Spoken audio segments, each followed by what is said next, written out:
Amén. Bien, hermanos. Micrófono, por favor. Abra su Biblia, Primera de Corintios, capítulo 12, y vamos a estar en el versículo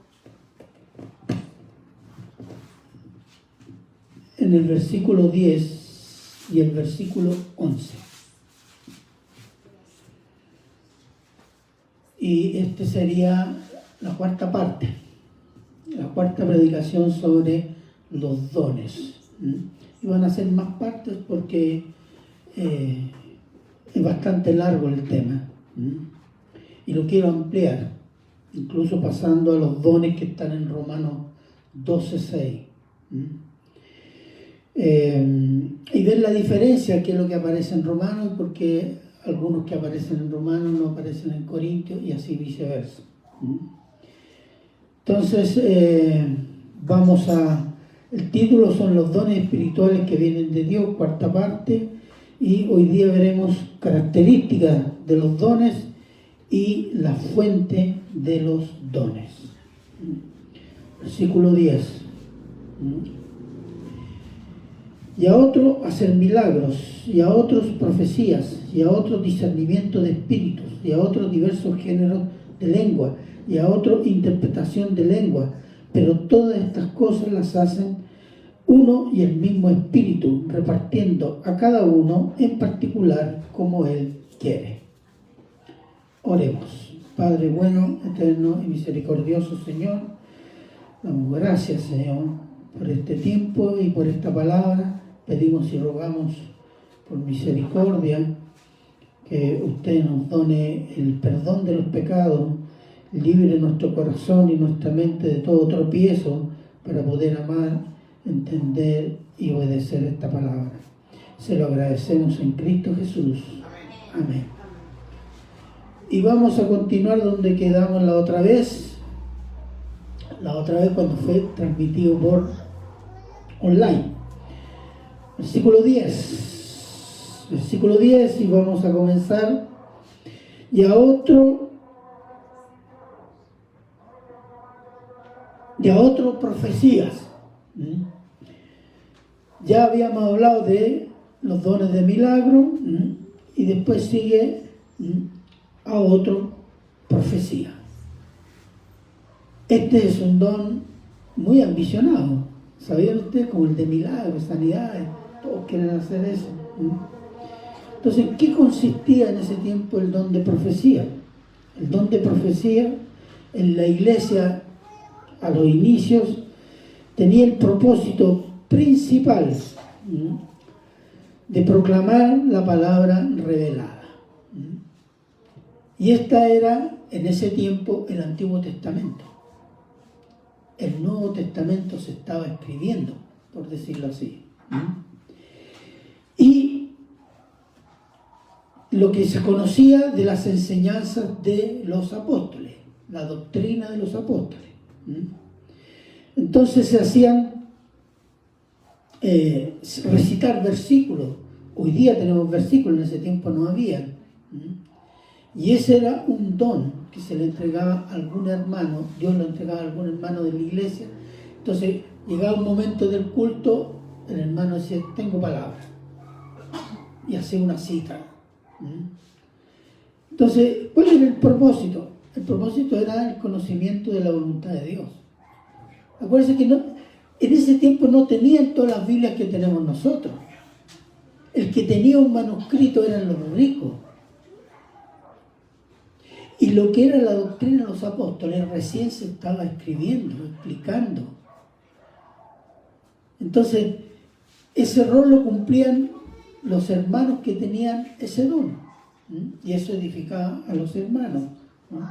Pero también a veces se hacían profecías de algunos eventos futuros. Por ejemplo, en Hechos 21, si alguien puede estar ahí, Hechos 21 del 10 al 13.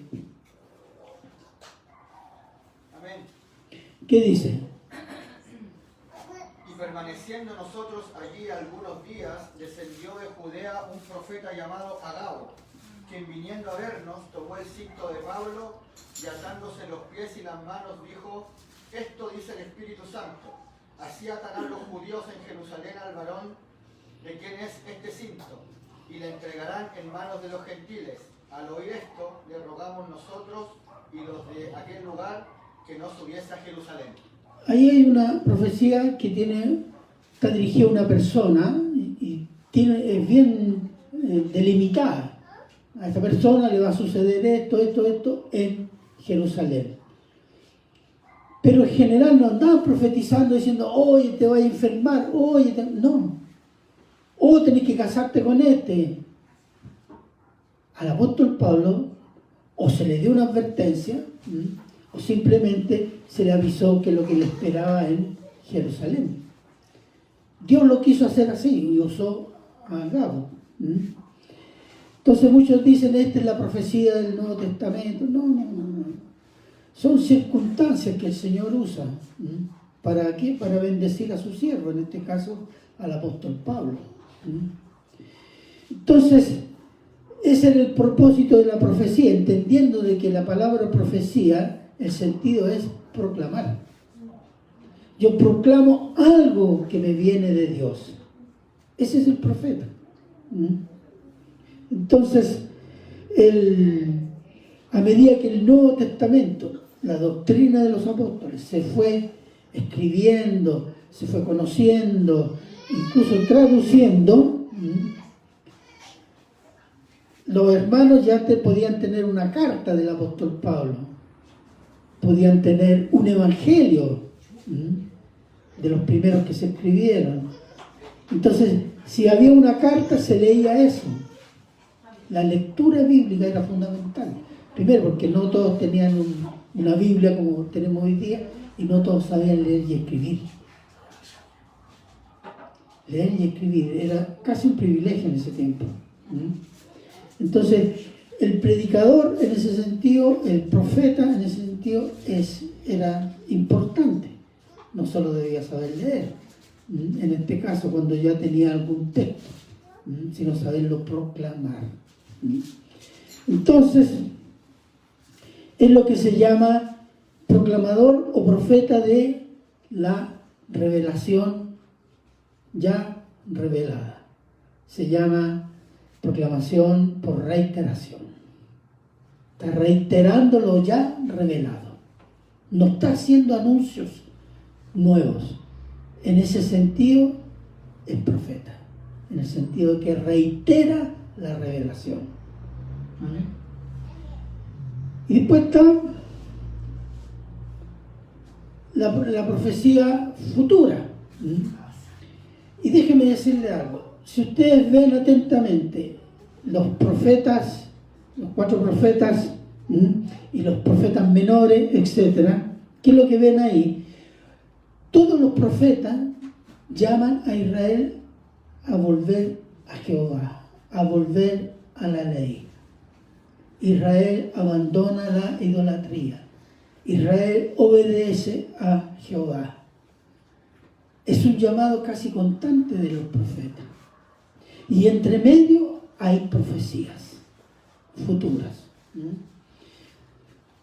Y hay por lo menos 4 tipos de profecía que están, no en todos los profetas, pero a lo largo de los 4 profetas mayores y los 12 profetas menores, se pueden encontrar 4 tipos de revelaciones futuras. Una, juicio de Israel, un juicio cercano. Por ejemplo, Jeremías, cuando dijo: Israel, 70 años será en cautiverio. Profecía cercana. Y ocurrió. La otra profecía, el día terrible de Jehová, lejana. La venida del Mesías y sus características. Y juicio de las naciones, un juicio cercano y un juicio lejano. Y estas son más o menos los elementos que hacen la profecía de como un evento futuro que aparece en todos los profetas del Antiguo Testamento. Entonces, en cambio, la profecía del hermano que tiene ese don en la iglesia, es una profecía reiterativa. Y está basada, decía, en el Antiguo Testamento y en la enseñanza o la doctrina de los apóstoles. En Hechos 2:42 dice al final, y perseveraban en la doctrina de los apóstoles. ¿Cuál era la doctrina de los apóstoles? La enseñanza que ellos tenían y el testimonio de Jesucristo, que lo tenemos en el Nuevo Testamento escrito. Enseñaban a Cristo, y las cartas, casi todas las cartas, explican la naturaleza, el carácter de Cristo, la obra redentora en la cruz, el alcance de la obra, sus efectos en los que creen y los deberes de los que creen y la promesa de Cristo en su segunda venida. Esos eran los temas del Nuevo Testamento. Y muchos que fueron las enseñanzas de Jesús. Eso fue lo que se llamó la doctrina de los apóstoles. Pero también había, en las cartas hay algunos anuncios o profecías de eventos futuros. Por ejemplo, Segunda de Pedro 3:10. ¿Qué dice Segunda de Pedro 3:10?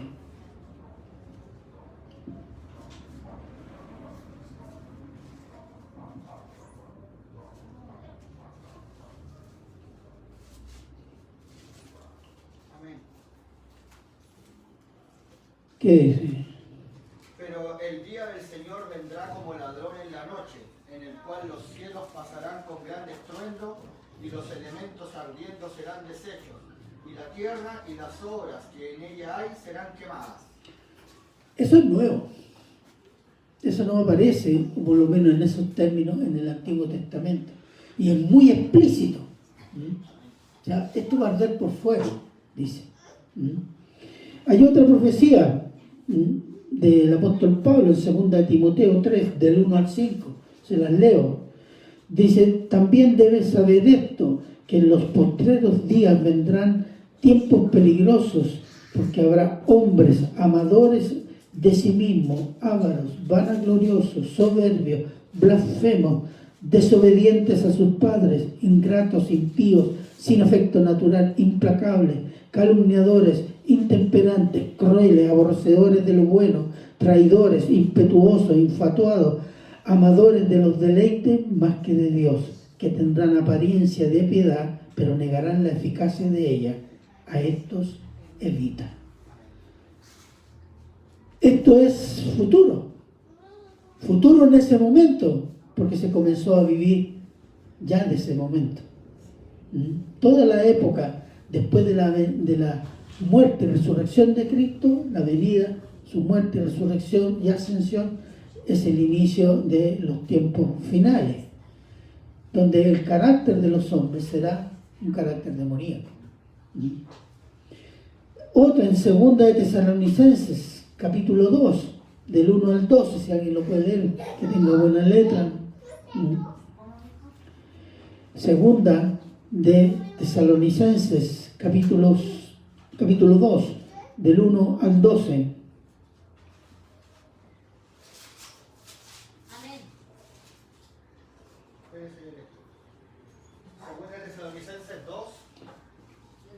Sí, versículo 1 al 12. Amén. Pero con respecto a la venida de nuestro Señor Jesucristo y nuestra reunión con Él, os rogamos, hermanos, que no os dejéis mover fácilmente de vuestro modo de pensar, ni os conturbéis ni por espíritu, ni por palabra, ni por carta, como si fuera nuestra, en el sentido de que el día del Señor está cerca. Nadie os engañe en ninguna manera, porque no vendrá sin que antes venga la apostasía y se manifieste el hombre de pecado, el hijo de perdición, el cual se opone y se levanta contra todo lo que se llame Dios o es objeto de culto, tanto que se sienta en el templo de Dios como Dios, haciéndose pasar por Dios. ¿No os acordáis que cuando yo estaba todavía con vosotros os decía esto?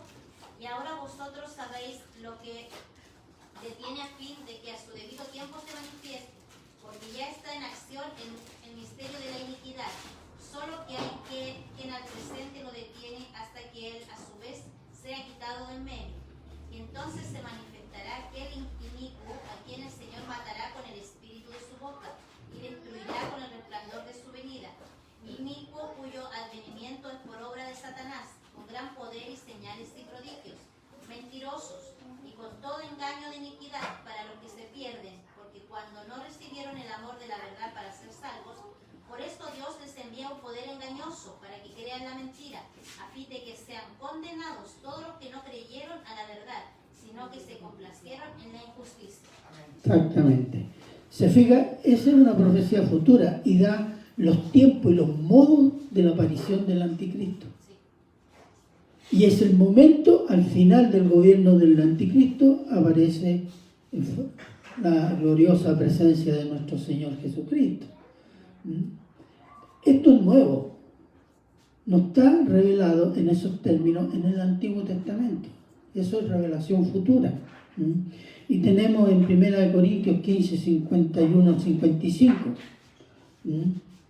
que dice: he aquí os digo un misterio, no todos dormiremos, pero todos seremos transformados en un momento, en un abrir y cerrar de ojos, a la final trompeta, porque se tocará trompeta y los muertos serán resucitados incorruptibles y nosotros seremos transformados, porque es necesario que esto corruptible se vista de incorrupción y esto mortal se vista de inmortalidad. Y cuando esto corruptible se haya vestido de incorrupción y esto mortal se haya vestido de inmortalidad, entonces se cumplirá la palabra que está escrita: sorbida es la muerte en victoria.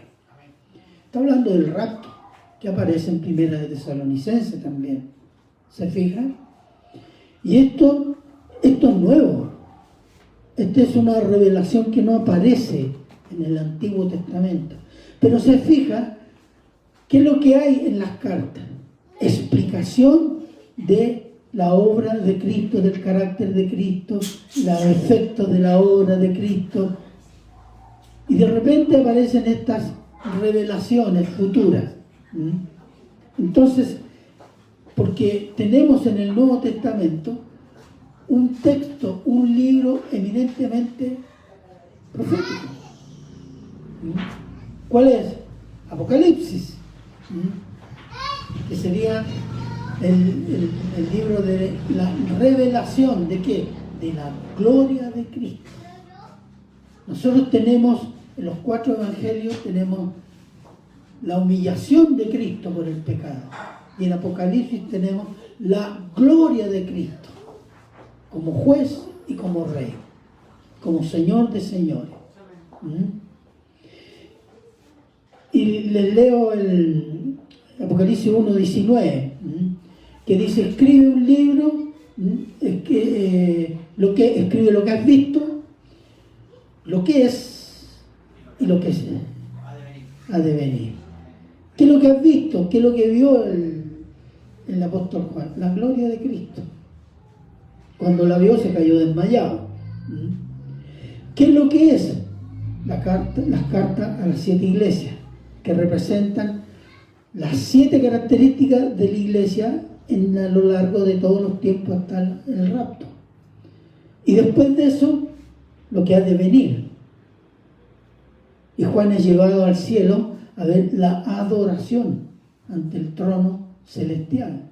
Y de ahí en adelante comienzan a suceder los eventos futuros. Tenemos del 4 al 19.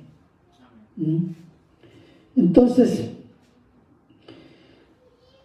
Dios se ha revelado su propósito redentor con un Cristo que es el Cordero. Y Dios se ha revelado en Cristo como glorioso gobernante, que es juez y rey de toda la creación. Entonces, ¿qué sucede? En este caso tenemos la revelación completa. No es que haya más cosas que agregar de lo que va a ser Jesús. No, lo tenemos. La parte final, la confluencia de todas las profecías del Antiguo Testamento están en Apocalipsis del Nuevo Testamento.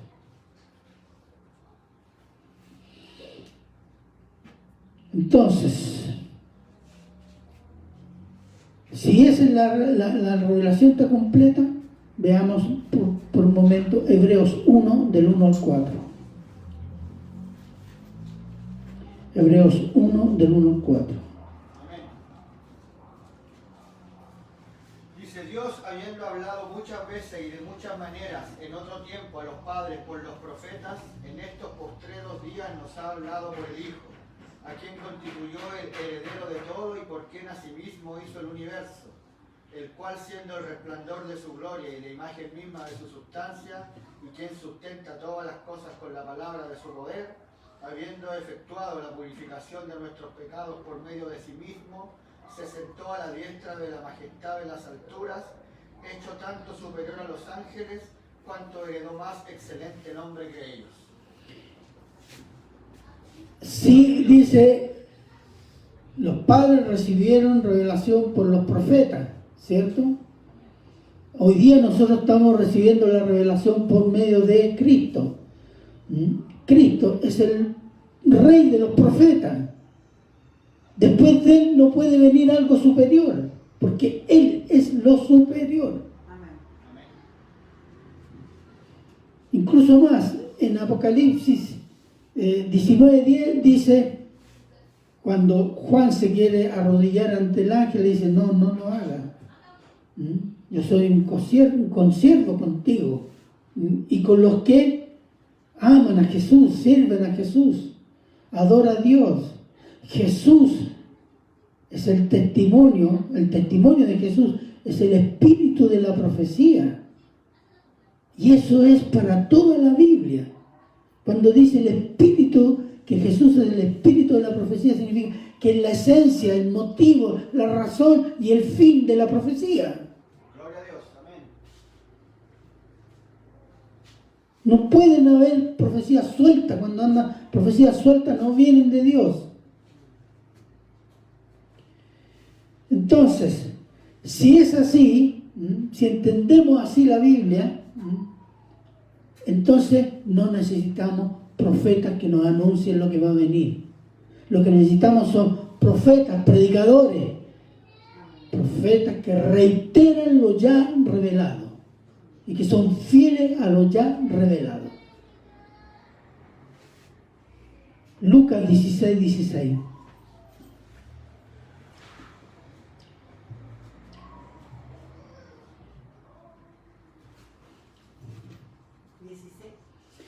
Lucas 16:16. Amén. La ley y el reino de Dios. La ley y los profetas eran hasta Juan. Desde entonces el reino de Dios es anunciado y todos se esfuerzan por entrar en él. Amén. Dice, la ley y los profetas son hasta Juan el Bautista, porque Juan el Bautista presentó al rey y Cristo estaba presentando el reino. El reino se postergó, pero quedó todo ya anunciado, el tiempo que venía y el tiempo final. Entonces dice, ¿necesitamos más profetas? No, dice. Los profetas estaban ligados a la ley y ese tiempo se terminó. ¿Por qué? Porque vino Cristo, que es la suprema revelación de Dios, en palabra, en carácter, en redención, glorificación. La suprema revelación de todo eso es Cristo. Entonces, eso cierra este ciclo. Entonces, el profeta del Nuevo Testamento de hoy podemos verlo en 1 Corintios 14:3.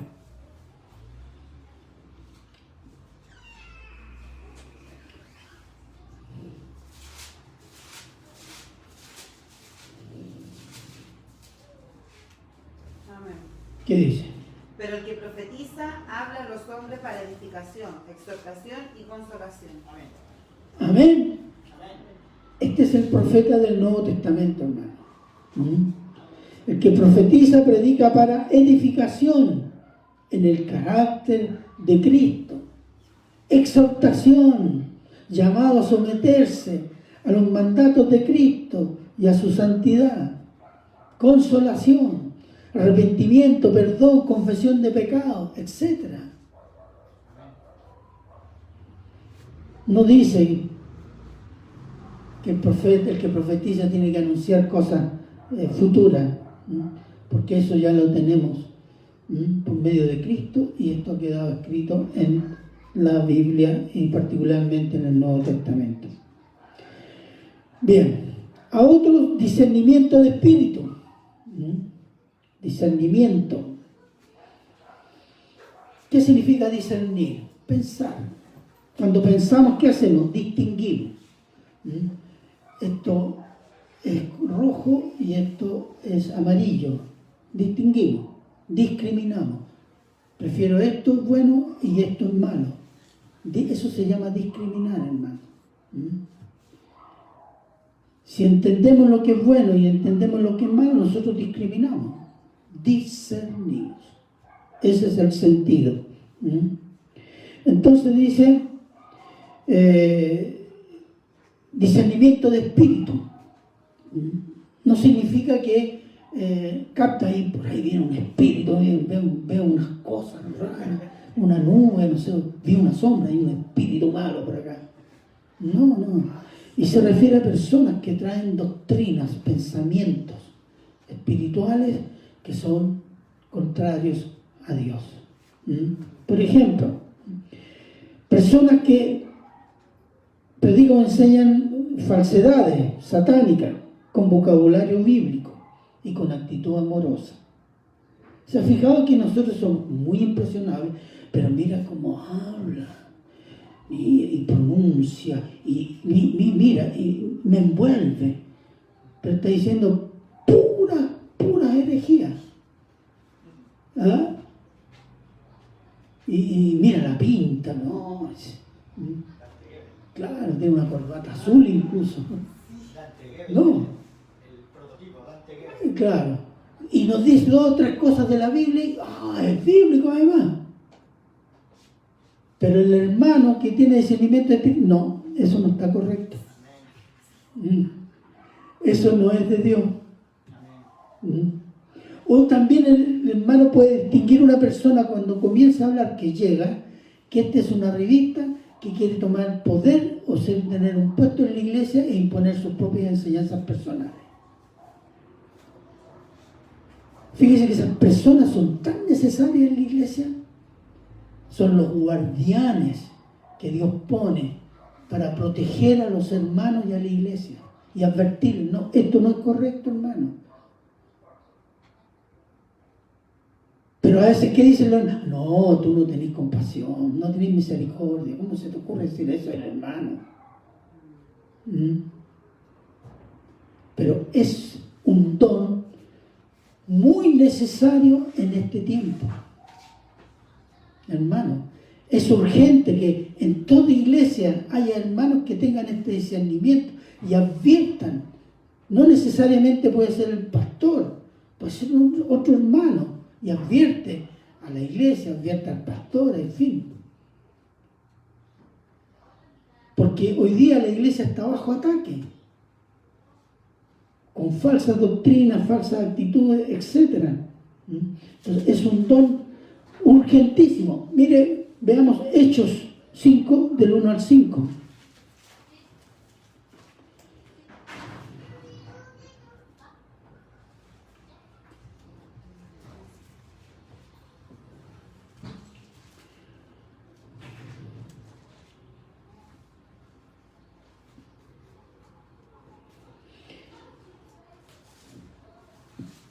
Hechos 5, del 1 al 5. ¿Quién puede tenerlo? Amén. Pero cierto hombre llamado Ananías, con Safira su mujer, vendió una heredad y sustrajo del precio, sabiéndolo también su mujer. Trayendo solo una parte, la puso a los pies de los apóstoles. Y dijo Pedro: Ananías, ¿por qué llenó Satanás tu corazón para que mintieses al Espíritu Santo y sustrajeses del precio de la heredad, reteniéndola no se te quedaba a ti, y vendida no estaba en tu poder, ¿por qué pusiste esto en tu corazón? No has mentido a los hombres, sino a Dios. Al oír Ananías estas palabras, cayó y expiró, y vino un gran temor sobre todos los que lo oyeron. Se fija, el apóstol Pedro tenía ese don, discernimiento de espíritu. Y hay un llamado en 1 de Juan 4:1, dice: amados, no creáis a todo espíritu, sino probad los espíritus si son de Dios, porque muchos falsos profetas han salido por el mundo. Entonces, hay un llamado, que todo hermano que tenga ese don lo ejerza y ayude a la congregación. Pero tengo que decirle, si usted quiere crecer en ese don, o quiere por lo menos algo de ese don, hay una forma. ¿Cuál es? Crecer en el conocimiento de la palabra de Dios. Si usted no conoce palabra de Dios, usted no va a entender nada y va a comprar todo. ¿Qué es lo que está sucediendo en muchas iglesias? Compran cualquier cosa. Porque dijo Cristo, dijo bendición, dijo aleluya, etc. Y es un don que se profundiza precisamente con el conocimiento de la palabra de Dios. Lo mismo que el don de conocimiento o de ciencia, como el don de sabiduría, el don de exhortación. El que tiene ese don y lo quiere usar bien, correctamente, y que sea de bendición para la iglesia y glorificación para Cristo, tiene que meter su corazón y su mente en la palabra de Dios. Amén. Y eso va a ser rico, ese don, para la iglesia. Y otros diversos géneros de lengua, y a otros interpretación de lengua. Yo voy a decir algunas cosas porque más adelante, en el capítulo 14, el apóstol Pablo es bastante extenso sobre este tema de las lenguas. Pero por ahora, entendamos que el don de lengua es el don de hablar un idioma no aprendido antes. Y el intérprete de lengua es el don de traducir idioma sin haberlo estudiado previamente. Entonces es un don que nace el día, ¿cuál día? El día de Pentecostés, cuando nace la iglesia. Ahí nace, surge este don de hablar en otros idiomas. No le voy a leer todo el pasaje, pero dice, ¿cierto? ¿Por qué lo oímos en nuestras lenguas? Y cita, habían partos, romanos, elamitas, judíos y prosélitos de casi todo lo que era norte de África, Medio Oriente y parte de Europa. Y que hablaban esas lenguas. Y los discípulos que estaban en el aposento cuando recibieron el Espíritu Santo, que eran 100, un poquito más de 100, bajaron y predicaron en esos idiomas a todo ese pueblo que había allí. Entonces, es un don de hablar idiomas. Entonces, el don de lengua, en este caso, de hablar un idioma, se comunicaba la palabra de Dios en una reunión a un grupo de personas que hablaban ese idioma. Entonces me llegaba un hermano separado y le decía palabra de Dios a esa persona u otra persona que eran gentiles. Estamos en el ámbito de los gentiles o de los judíos que venían que habían crecido entre gentiles. Entonces, pero había que traducir ¿para quién? Para los hermanos que no hablaban esa lengua. Entonces eran edificados los de la lengua extranjera y eran edificados los hermanos que no entendían esa lengua. Por eso era necesario un traductor. Y cuando Pablo dice, si no se puede traducir, no se edifica, no hable. Porque tiene que ser edificado al cual se le dirige en ese idioma, que es su idioma, pero también a los hermanos, que los otros que no son de ese idioma. Entonces hay que haber alguien que traduzca esa palabra de Dios para que sean todos edificados. Ese era el sentido. ¿Y el sentido cuál era? No había lo mismo que el profeta. Como no había textos traducidos, y tampoco textos a la mano, cumplía el rol de profeta el que hablaba en lengua de alguna manera, para el extranjero o para gente que había de otro idioma. Entonces tenía el rol de ¿qué? De comunicar la palabra de Dios en ese contexto histórico. Pero también, y eso es algo que nosotros vamos a ver más adelante, cuando estos creyentes judíos le hablan a los otros judíos extranjeros en sus propias lenguas extranjeras, aquí hay dos significados. Uno, el primer significado es que la palabra de Dios se va a predicar a los gentiles de todos los idiomas en sus propias lenguas. Y el segundo significado, que Israel ya no era el pueblo exclusivo, único, que tenía la palabra de Dios. Incluso más, está implícito un juicio a Israel en este evento de hablar en lengua el día de Pentecostés. Pero eso lo vamos a ver más adelante cuando entremos al capítulo 14. Pero ese era el don de lengua, así era el uso.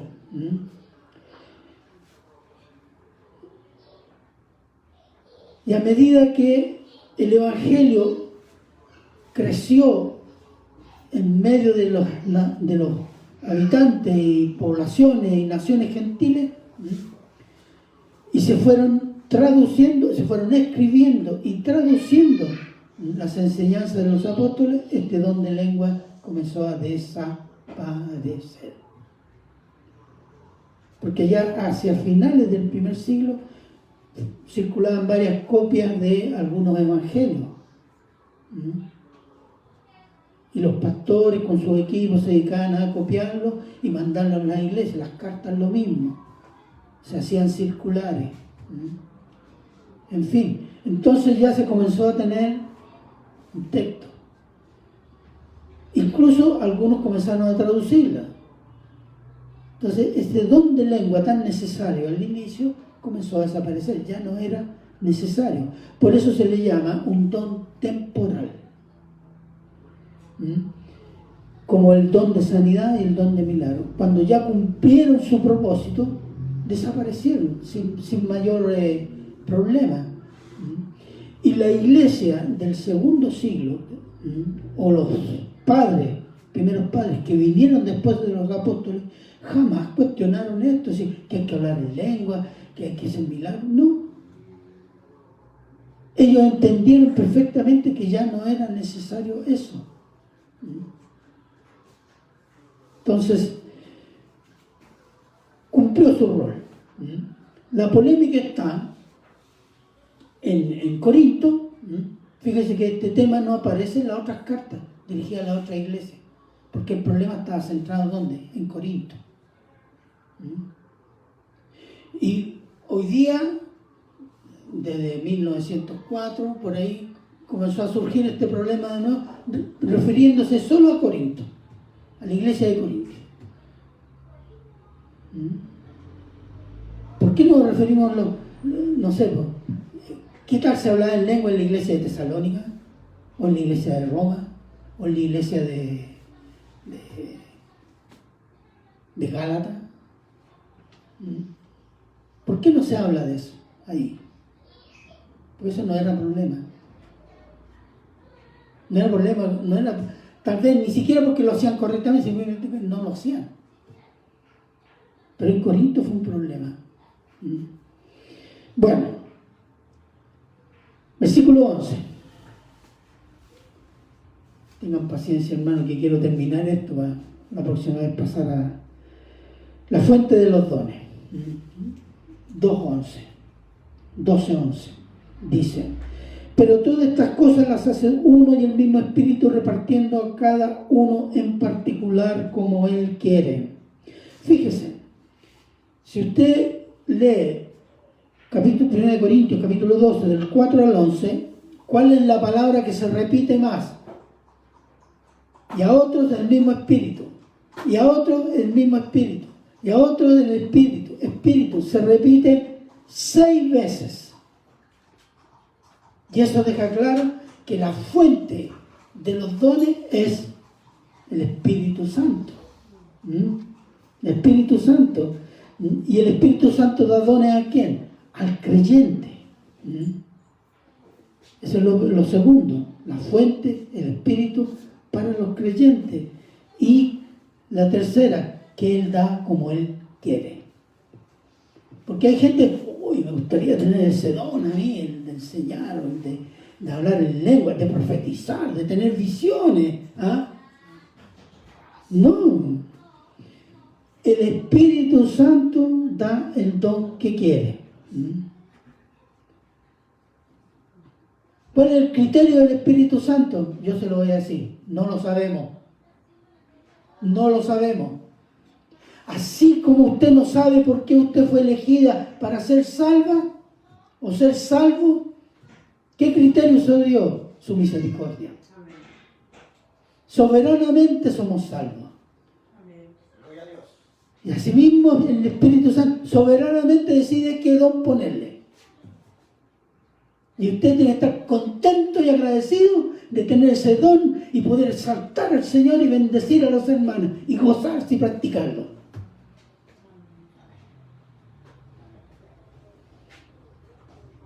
Entonces,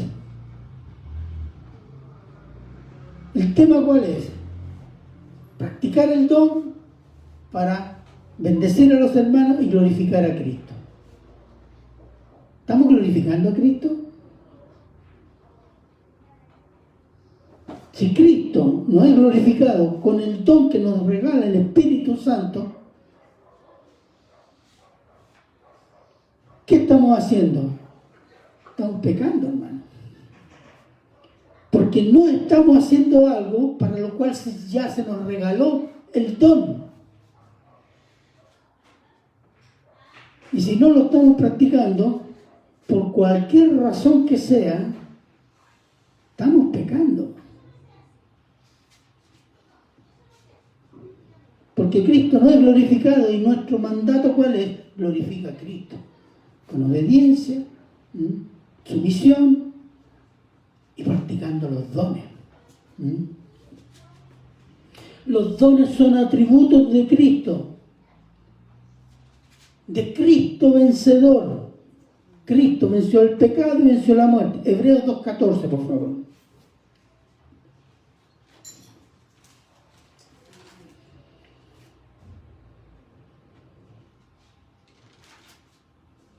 Hebreos 2:14.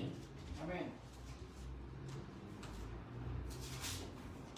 ¿Qué dice? Así que, por cuanto los hijos participaron de la carne y sangre, Él también participó de lo mismo, para destruir por medio de la muerte al que tenía el imperio de la muerte, esto es, al diablo. El vencedor. Él es nuestro general, vencedor, victorioso. Amén. Y como vencedor, Él da botín, despojos, dones. ¿A quién? A sus seguidores. Aleluya. Y eso está.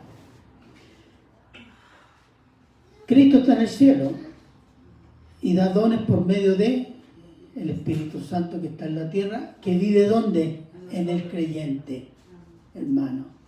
Efesios 4:8.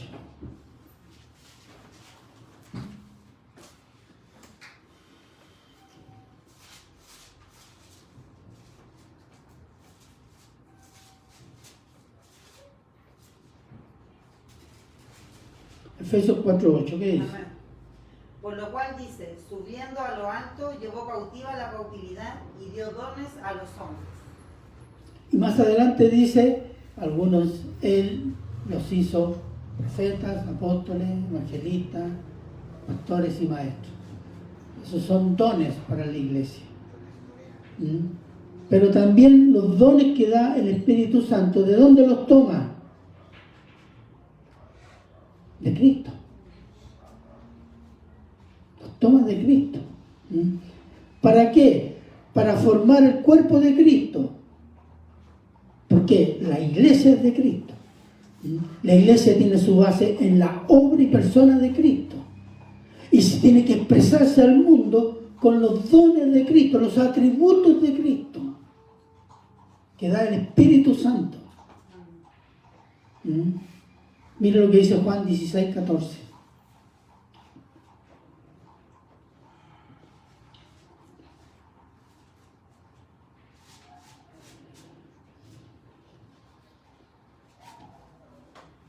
Él me glorificará porque tomará de lo mío y yo os lo haré saber.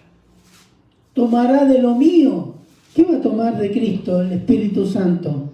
Por eso dice más atrás, Él no hablará de sí mismo. Tomará de lo mío. Tomará mis enseñanzas, tomará mi carácter, tomará mis dones y se los entregará a ustedes. Para que la iglesia refleje el carácter y los atributos de Cristo al mundo.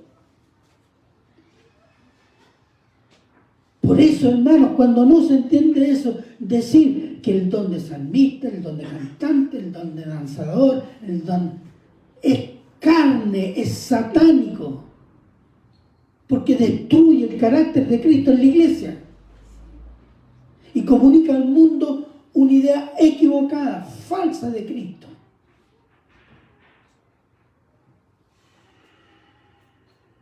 Así que practicar el don, hermano, no es solo para la iglesia, es un testimonio de los atributos de Cristo al mundo.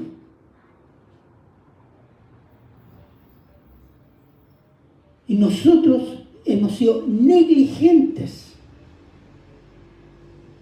en no realmente buscar, entender cuál es el don personal de cada uno y ponerlo por obra, hermanos.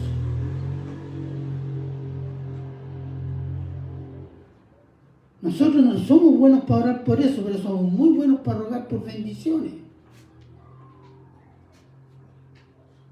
Pero para hacer las cosas que el Señor nos dijo y nos dio las capacidades para hacerlas, somos muy dejados. Y eso es pecado. Derechamente.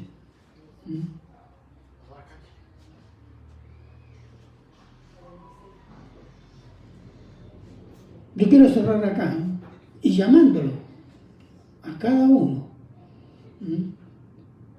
que se examine en esto, hermano. La iglesia debe examinarse en esto y poner fin a esto, decir, no sé, parece que no, busque, ore y trabaje. Amén.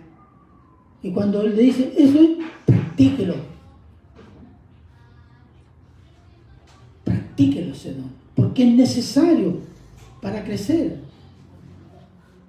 como iglesia, como persona, para la gloria de Cristo. Para eso estamos puestos acá. Bien, vamos a dejar hasta aquí. La próxima vez vamos a seguir en Romanos 12, 6, con los dones que están descritos ahí en ese pasaje. Oremos. Padre bueno, eterno y misericordioso Señor, le damos las gracias, Señor, por esta palabra. Pedimos y rogamos, Señor, que el Espíritu Santo, Señor, pueda llevarnos a arrepentirnos y poner por obra sus dones, Señor, que usted nos ha dado para la gloria de su santo nombre. Y se lo agradecemos siempre en Cristo Jesús. Amén. Hermano.